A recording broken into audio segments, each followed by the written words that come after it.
The sword that chose no one. The sword stood alone. For 700 years it had been stuck in the stone. Not even the strongest aliens could move it. Not even the wisest minds could understand why it stayed still. It was known as the Sword of Eldrin, holy, ancient, and silent. Many had tried to lift it. Warlords, champions, priests, even machines.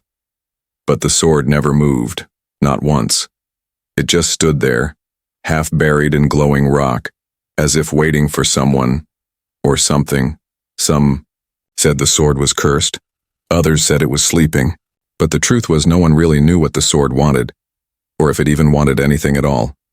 The planet's name was Kirillon, home of the Yutari race. Tall, four-armed warriors who believed the sword was left by the gods.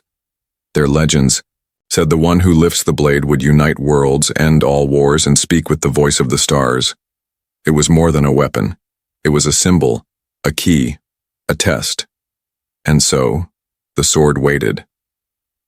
Until one strange day, a human arrived. His name was Jack Forrester. He wasn't a soldier, he wasn't a prince. He was a 19-year-old technician from Earth, part of a small human team working on a crashed supply ship nearby. Jack didn't care about legends. He didn't even know about the sword. All he wanted was to fix the engine, charge his comms, and go home. But fate had other plans. One evening, while walking through the market square, Jack noticed a crowd near a tall stone gate. Curious, he pushed through and saw it for the first time. The sword glowing faintly in the twilight stuck in a block of smooth green stone. It stood taller than he was, its blade wide, silver, and covered in ancient runes that shimmered softly. "What is that?" Jack asked.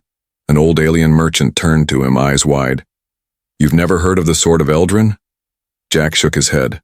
The merchant laughed. "You must not be from around here." "Nope," Jack said. "First time on Kirillon." The merchant studied him for a moment, then said something strange. "Then perhaps the sword has been waiting for you." Jack laughed, thinking it was a joke. But the old alien didn't laugh back. That night, Jack couldn't sleep. He kept thinking about the sword. Why did it feel familiar? Why did his chest tighten when he saw it? It didn't make sense. Even worse, he dreamed about it. In the dream, the sword was floating in darkness. A voice whispered his name, soft and slow. "Jack." He woke up sweating. The next day he tried to ignore it. He worked on broken wires, fixed a cooling pipe, and avoided the city square. But something kept pulling at him, like a magnet in his bones. By the third day, he gave in. He walked to the square again, alone this time. The sun was low, casting long shadows. No one else was there. Just him and the sword. Jack stepped closer. The green stone pulsed softly. The blade shimmered. He reached out, not to grab it, just to touch the stone, and the sword responded. A hum filled the air. Jack froze. The runes on the blade lit up, one by one, like stars in a line. The stone under his hand grew warm. He stepped back, heart racing. Within minutes, guards appeared. They surrounded him with weapons drawn. Moments later, a robed alien with golden skin and glowing eyes arrived. She was tall, elegant, and dangerous. "I am Sirith Val, High Seer of the Blade," she said. "What did you do, human?" I don't know," Jack stammered. "I just touched the stone. The sword has never responded to anyone," she said, "until now." Jack looked at her, confused and afraid. "Is that a problem?" She didn't answer. Instead, she turned to the guards. "Take him to the council." Jack was grabbed and dragged through the city. People stared. Whispers followed. Him. The sword had reacted to him, a human nobody. And the galaxy was about to change. The bloodline theory. The Council of Eldrin was not a place for humans. It was ancient, sacred, and feared. Carved into the side of the mountain, its long halls were lit with crystals that pulsed like beating hearts. Only the highest leaders of the Yutari race walked those floors. Their armor gleamed, and their eyes burned with old secrets. And now, Jack Forrester, a young, tired, confused human, stood before them. His hands were bound behind his back with a glowing chain. 2 alien guards flanked him, their arms crossed, their weapons ready. At the end of the long stone hall, 12 council members sat in a half-circle, each one older than the next. In the center sat Sireth Val, the High Seer. Her expression was unreadable. Jack swallowed hard. I didn't do anything wrong. A counselor with a voice like thunder leaned forward. You approached the sword of Eldrin. It awakened. That has not happened in 7 centuries. Do you understand what that means? Jack shifted in his chains. No, I don't. I didn't know what the sword even was until 3 days ago. The chamber grew still. Then Sireth Val raised her hand. Unbind him. The guards hesitated but obeyed. The chains vanished with a flash of light.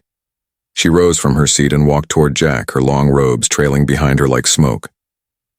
You say you know nothing, yet the sword responded to you. That cannot be ignored. Jack looked up at her. Why, it's just a sword, right?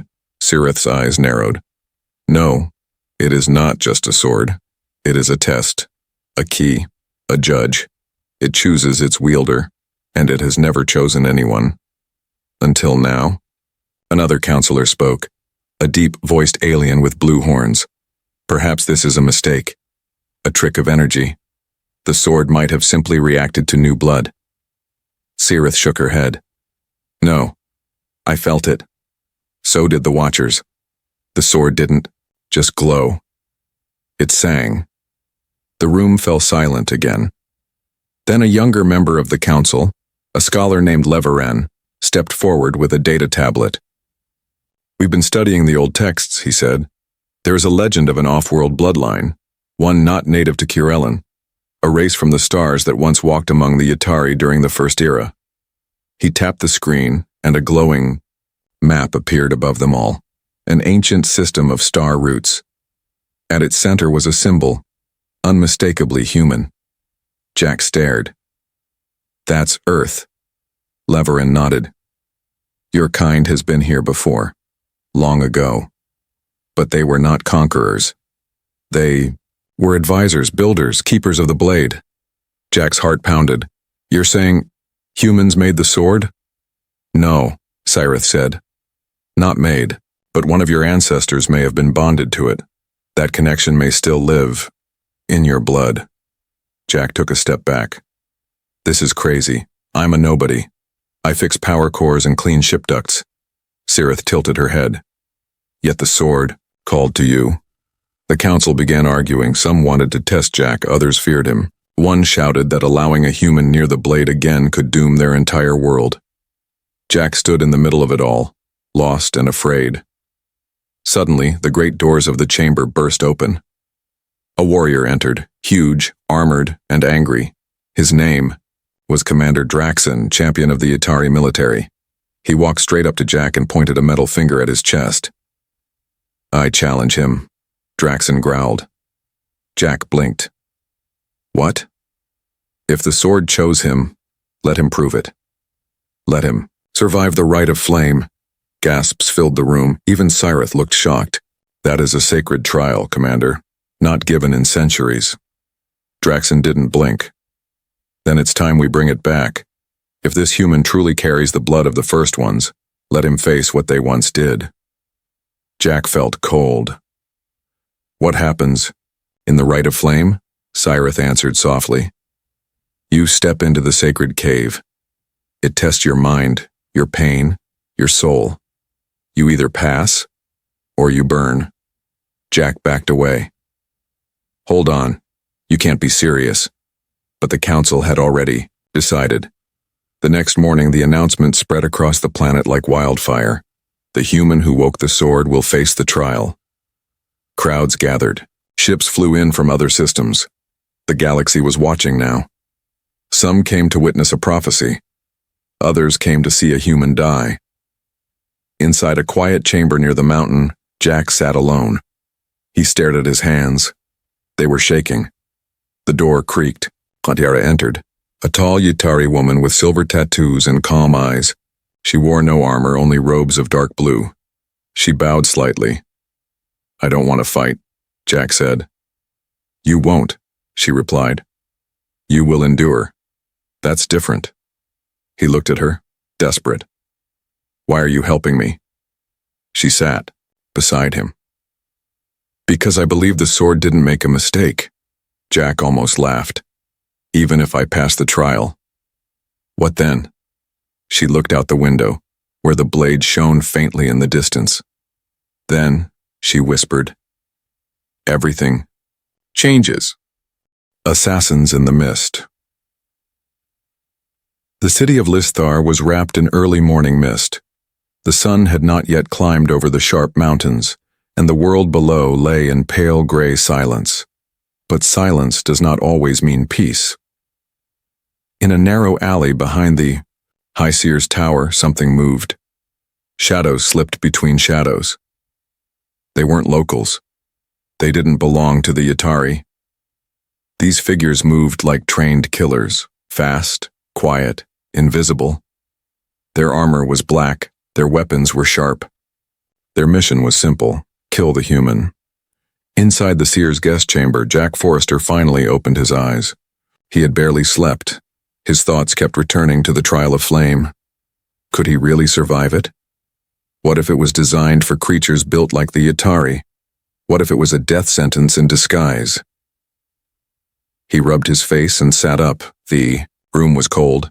He looked out the window. Fog drifted like ghosts across the rooftops. Then he heard it. Barely a sound, just the faint creak of metal.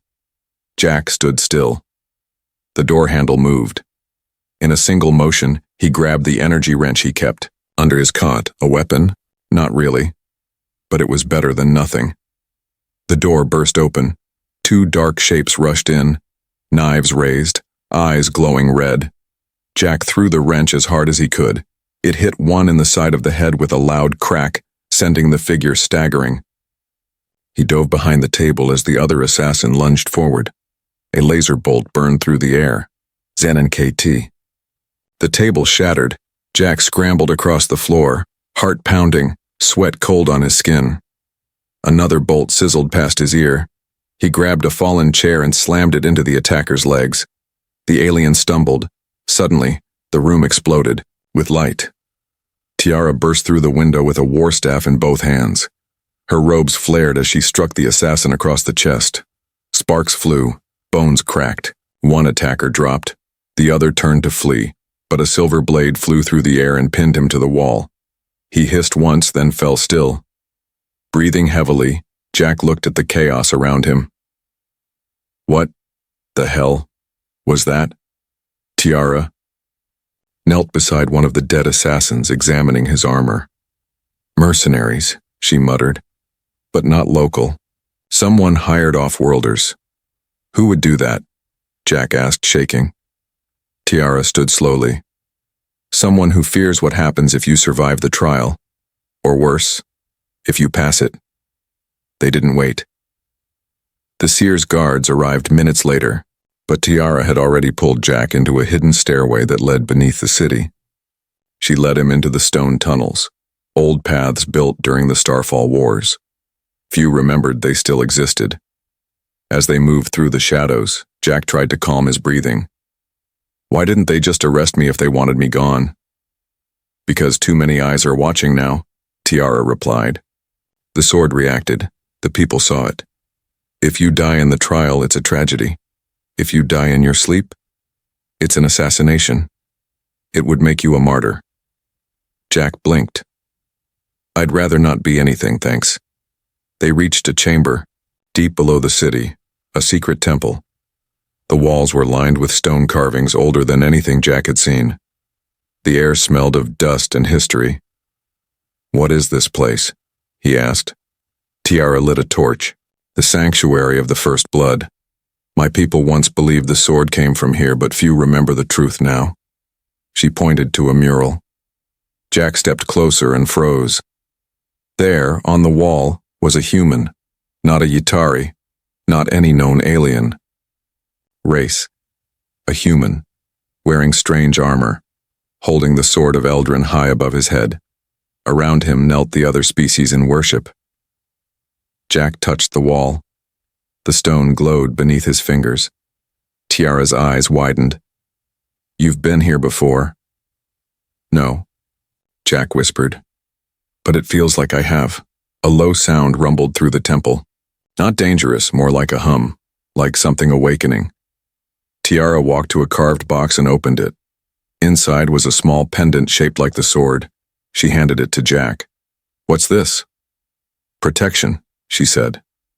"It will help shield your mind during the trial." He put it around his neck. The metal was cold at first, then warm, alive. Suddenly, a siren blared from above. Lights flashed. Jack looked up, confused. Tiara grabbed his hand. "Come. The Council's spies are searching for you. They'll say it's for your safety. But I've seen what they do to threats they can't control." They fled the temple and disappeared into the underground roads of Listhar. By nightfall, the city buzzed with rumors. The human was attacked. The trial might be delayed. The sword might have chosen wrongly. Some said Jack had run away.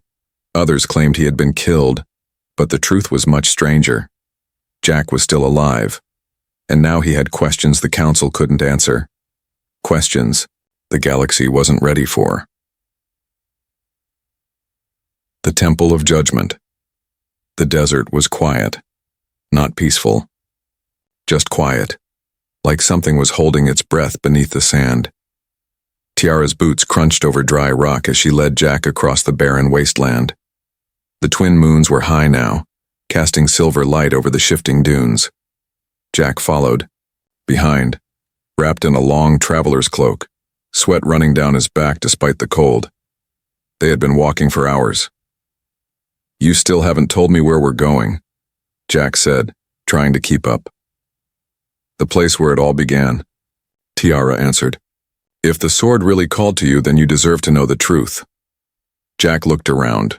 There was nothing but dunes, bones of old ships, and the stars. "I thought the trial was tomorrow," he said. "It is," she replied. "But if you enter it blind, you will not survive." After another hour, they reached a broken cliff. At the base, half buried in stone and sand, was a black doorway, so ancient it looked like the desert had tried to forget it. Strange markings covered the entrance. Some glowed softly like faint memories. "This is it," Tiara whispered. "The Temple of Judgment." Jack stared. "That doesn't sound like a warm, welcoming place." "It isn't." They stepped inside. The air was cooler, heavier.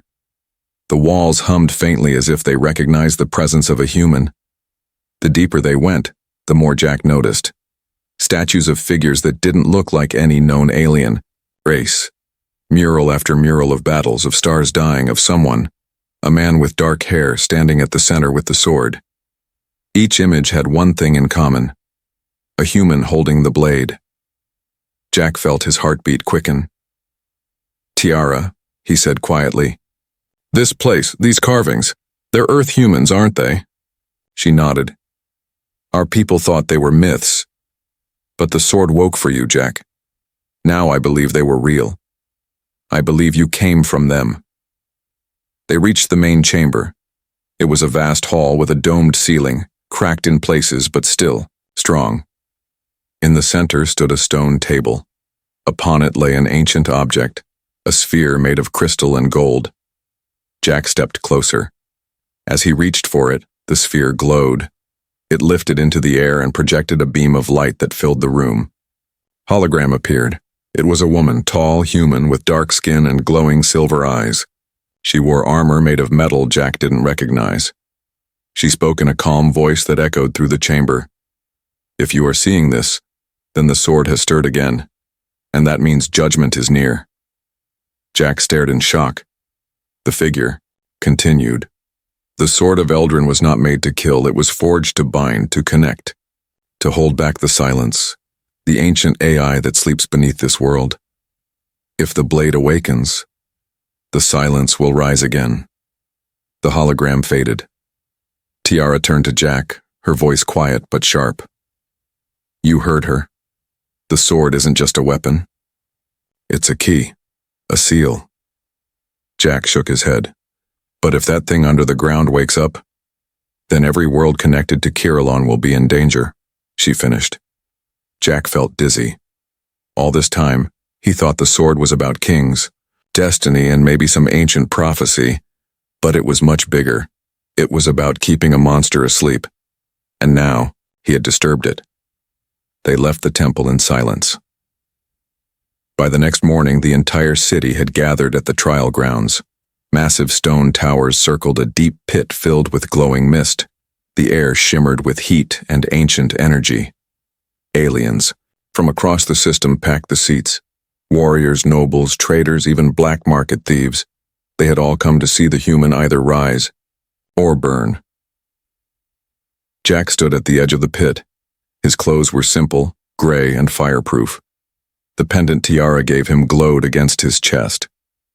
Across the arena, Commander Draxon stood with folded arms, his face stone hard. Sirith Val raised her, voice above the crowd. Today we test what has not been tested in centuries. The trial of flame is not about strength. It is about will, about soul, and about truth. She turned to Jack. Step forward, if you still wish to try. Jack hesitated, just for a second. He looked at the crowd. Thousands of eyes watching. He looked at the mist. Glowing, swirling, hiding unknown horrors. He looked at Tiara, who gave him a nod that said, You're not alone. Then he stepped forward. The platform, beneath him, lit up and the world fell away. Inside the pit, the temperature changed instantly. One moment it was fire, the next it was freezing. Jack stumbled onto a stone bridge that stretched over nothingness. Shadows crawled on the edges. A voice echoed from all directions. Who are you? Jack froze. The voice sounded like his own. He walked forward. The bridge cracked. He saw visions. Tiara dying, Earth burning, his family turning away from him. Lies, maybe. Maybe not. The voice came again. You do not belong. But Jack kept walking. Every step was pain. Fire licked at his feet. Ice sliced his arms. But he didn't stop, because something deep inside him whispered back, I do belong. I was chosen. At the end of the bridge stood a gate of light. As he touched it, the mist exploded in every direction. Above, the arena shook, and Sirith Val whispered, He made it. The trial of flame. The gate of light swallowed him whole. Jack felt like he was falling, yet not moving. He couldn't see his feet, couldn't hear his heartbeat, couldn't tell if he was alive or dreaming. The light around him wasn't blinding, it was soft, almost warm, but beneath it something sharp waited, something ancient. Then with a silent snap, the light vanished. He landed hard on stone. Jack gasped, struggling to breathe. The air here felt thick, like smoke soaked in memory. He looked up. The trial had truly begun. Before him stretched a path made of black glass, cracked in places. It floated above a swirling storm of fire and shadow. Giant rings spun slowly in the sky, some burning, others bleeding light. This wasn't a place. It was a test, built by beings who didn't think like humans or aliens. It was made to break souls. A voice returned, no longer echoing like before. Now it sounded like a whisper in his ear. One step forward and you may never come back. Jack ignored it. He took a breath, then stepped onto the glass path. The first trial was heat. It came like a wave. No warning. No mercy. His skin felt like it would peel. The air turned red. Flames danced at the edges of the path, whispering words in languages he didn't know but somehow understood. You are weak. You are not chosen. You will scream. Jack gritted his teeth. He remembered what Tiara said. It's not about power. It's about will. So he kept walking. Each step became harder. The ground turned soft like melting tar. The heat tried to push him down, tried to slow him. But Jack's mind clung to one thought. He had to know why the sword chose him. As he passed through the fire, it suddenly went dark. The second trial was memory. Jack opened his eyes to see Earth. Home. His mother's kitchen. The smell of pancakes. His little sister laughing. His father fixing the old hoverbike in the garage. He dropped to his knees. Was this real? Had everything been a dream? The sword? The aliens? The trial? No, he whispered. This isn't real. His sister looked up at him. Why did you leave us, Jack? His father stared. You were always chasing things that weren't yours. Jack stepped back. The walls fell away. The kitchen turned to ash. His family faded like smoke. Then came another vision.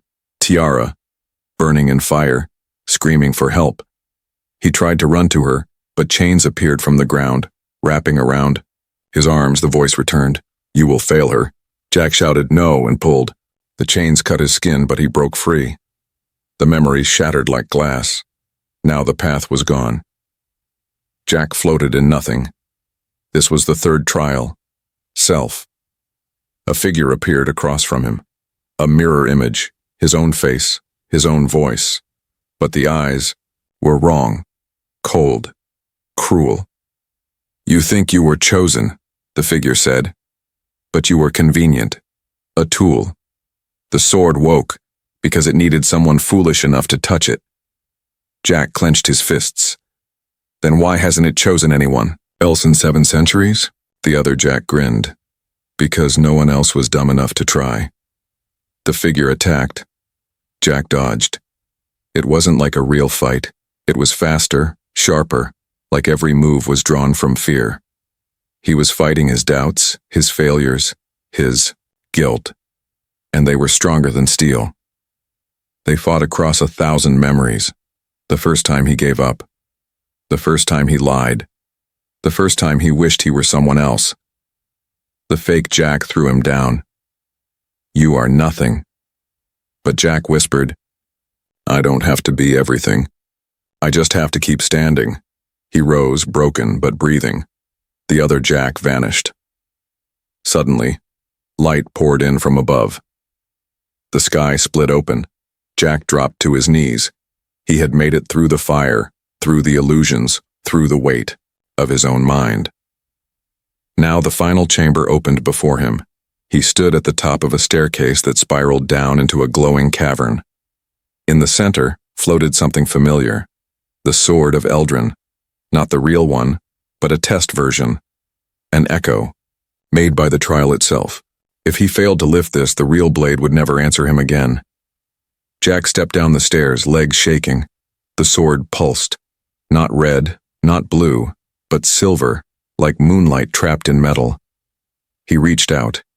The sword didn't resist, but it didn't move either. Why do you want me? The sword seemed to ask. Jack closed his eyes. I don't know if I'm worthy, but I want to protect the people who are. I want to know who I am. And if I carry the blood of those who once held you, then I won't. Run from it. He placed both hands on the hilt. The world paused. Then, light, pure, blinding, soundless. Above the pit, the arena shook. Everyone stood in silence. The mist exploded upward in a beam of silver fire. Cirith Val stood slowly.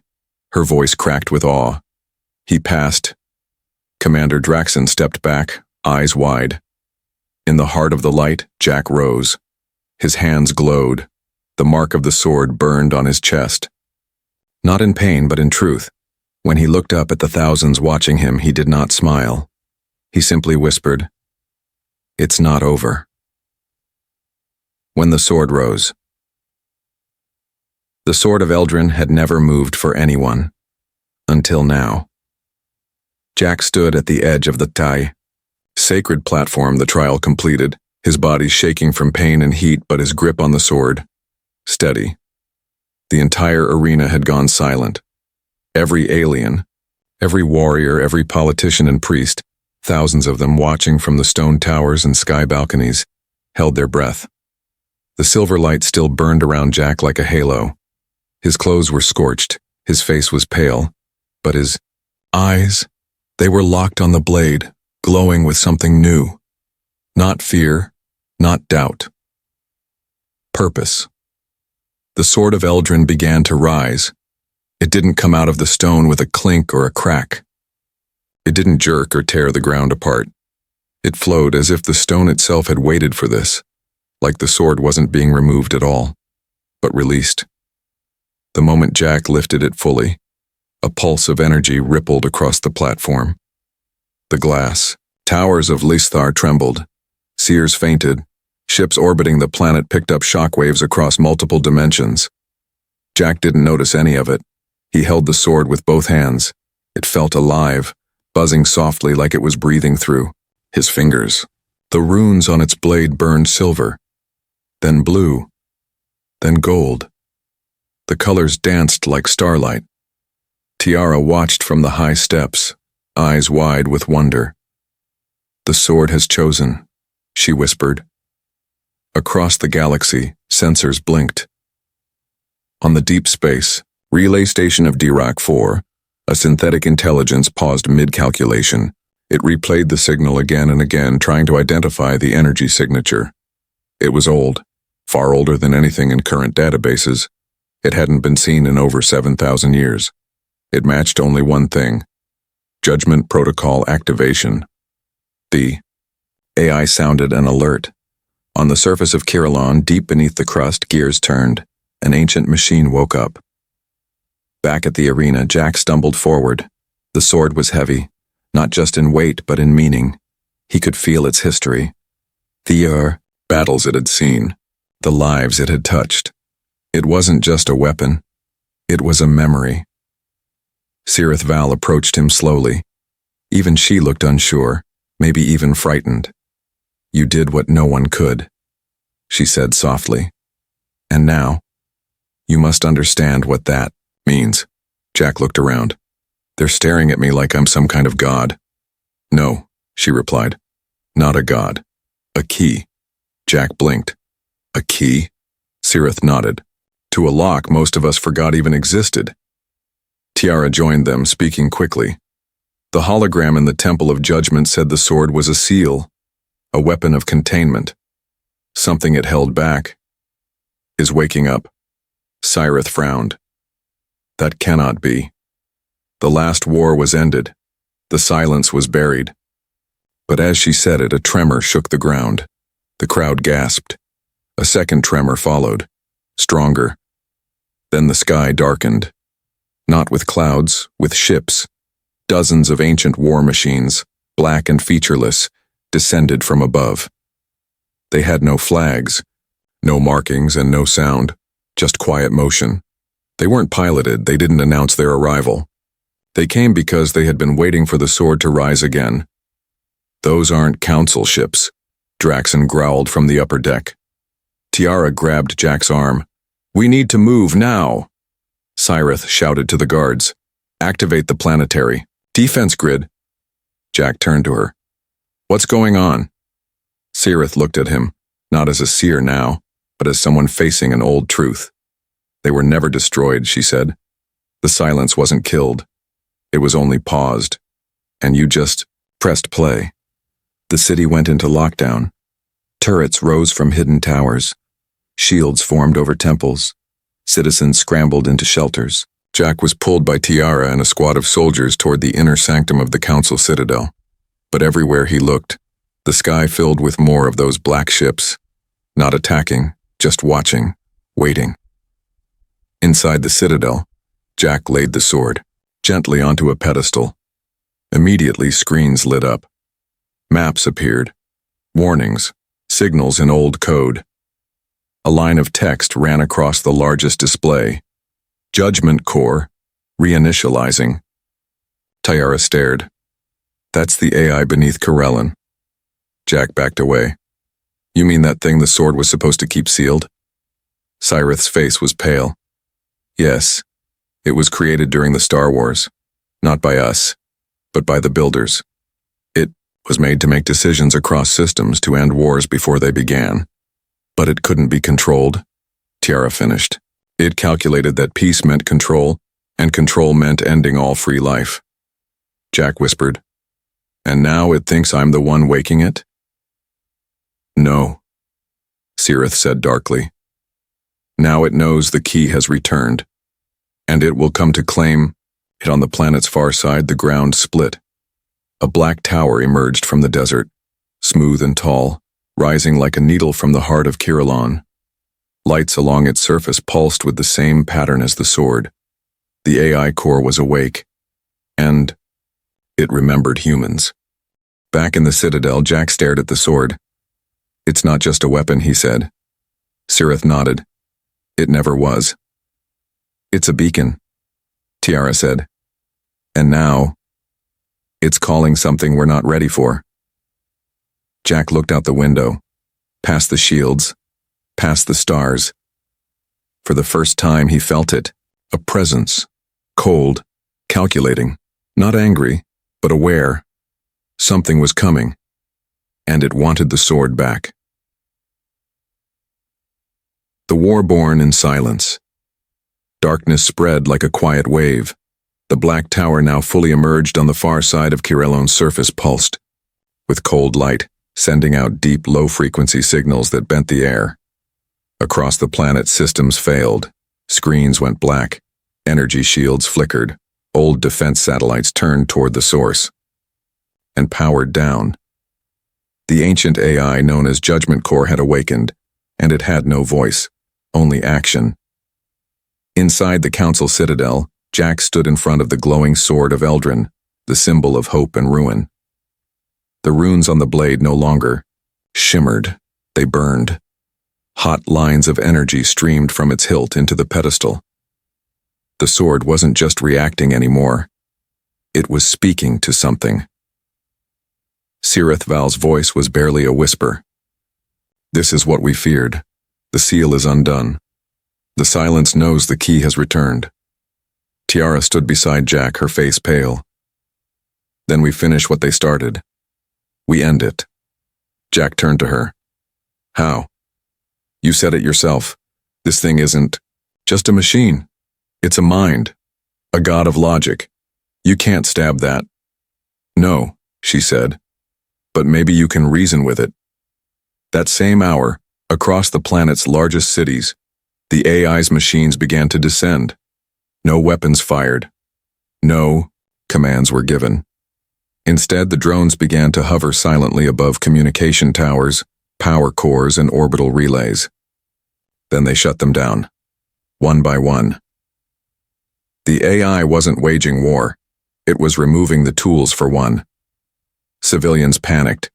Government leaders shouted into dead comm links.